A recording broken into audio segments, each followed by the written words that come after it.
Hey guys, what is up? So I watched Jeffree Star's 32-minute video, so you don't have to, and I'm just going to cover some key points and takeaways from it.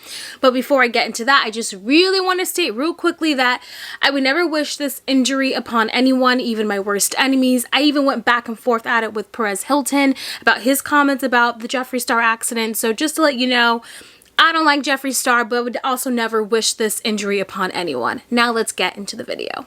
So basically, Jeffree Star has been residing in Casper, Wyoming because his new shipping center is there for his business, which makes sense. And from the whole entire video, you can probably catch on that he's probably going to end up at some point in the future moving to Wyoming for good. Who knows, right? So anyways, he gets on this bougie tour bus, brings his 7 Pomeranians and his team with him, right? On this bougie tour bus. They're in Wyoming. They're dancing in the yard at his Wyoming house. Now we get to the accident. So the accident is basically he was in his Rolls Royce with a guy named Daniel, and the Rolls Royce flipped over 3 times, and this was due because of bad weather and also black ice. See, I'm from the New York, Connecticut area, so I've lived in the West Coast, the Midwest and the East Coast currently, and so I know all about that black ice. And let me tell you right now, it's really crazy to bring a California person all the way to Wyoming and they don't know how to deal with black ice, and you could be driving at normal speed, but black ice, guys, like that.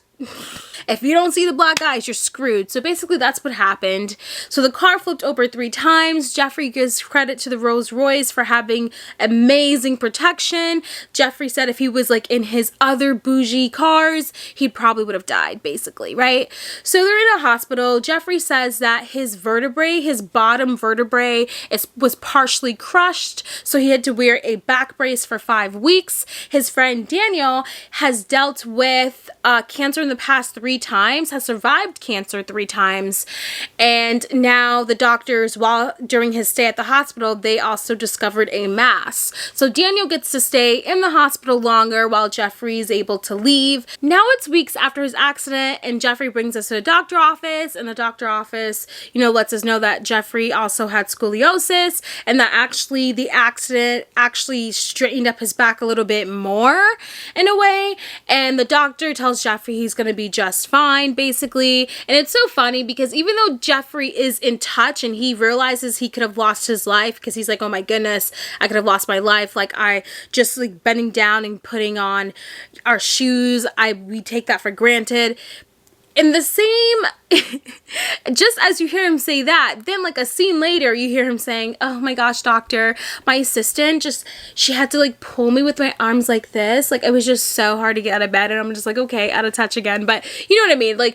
Overall, Jeffree, he's going to be fine. And Daniel, he moved back to Las Vegas to deal with his other injuries that he had prior to the accident. Honestly, out of this whole entire video, the only interesting thing to me was that Jeffree Star, while he was in his bougie tour bus, he said, oh my gosh, I wish Shane was with me. So that tells us that Jeffree and Shane are still friends, and that was honestly the huge takeaway from this video. Jeffree's gonna be fine. Shane and Jeffree are still friends, and Daniel, Jeffree's friend, moved back to Las Vegas, and hopefully he does not have cancer. It's also worth mentioning that he also did get vaccinated at a Walmart there. FYI, just letting you know that he got vaccinated. Oh, and let me know what video you'd like me to suffer through so I can kind of summarize it for you guys. And yeah, thank you guys for watching, and I will see you soon. Bye!